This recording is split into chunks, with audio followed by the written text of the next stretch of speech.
বাংলাদেশের সামনে এমন এক চ্যালেঞ্জ যা হয়তো সাম্প্রতিক সময়ের সবচেয়ে কঠিন।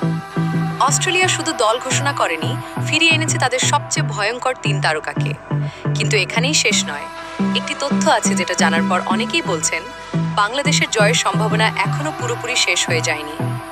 আজকের ভিডিওতে দেখাবো অস্ট্রেলিয়ার সবচেয়ে বড় শক্তি কোথায়, বাংলাদেশের সবচেয়ে বড় সুযোগ কী, আর শেষ পর্যন্ত আমার ম্যাচ প্রেডিকশনও থাকবে। তাই ভিডিওটি একদম শেষ পর্যন্ত দেখুন, কারণ শেষের বিশ্লেষণটাই নির্ধারণ করতে পারে এই সিরিজে আসলে কে এগিয়ে। অস্ট্রেলিয়ার শক্তিশালী প্রত্যাবর্তন বাংলাদেশ সফরের জন্য অস্ট্রেলিয়ার শক্তিশালী দল নিয়ে আসছে। দলে ফিরেছেন অধিনায়ক প্যাট কামিন্স, জশ হ্যাজলাউড এবং অভিজ্ঞ স্পিনার নেথান লায়ন।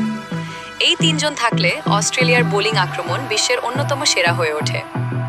নতুন বলে কামিন্স ও হ্যাজলাউড যেমন বিপজ্জনক, তেমনি ম্যাচের শেষ দিকে লায়নের স্পিনও বড় পার্থক্য গড়ে দিতে পারে।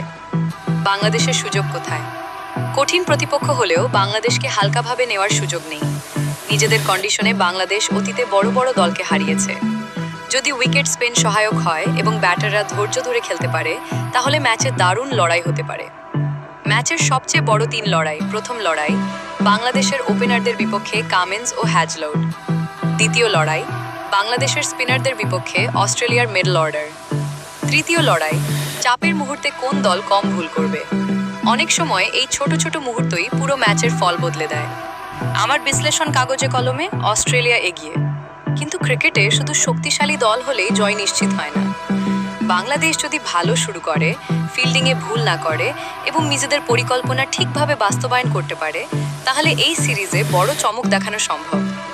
এখন আপনাদের কাছে প্রশ্ন, আপনাদের মতে এই সিরিজে কে জিতবে, বাংলাদেশ নাকি অস্ট্রেলিয়া?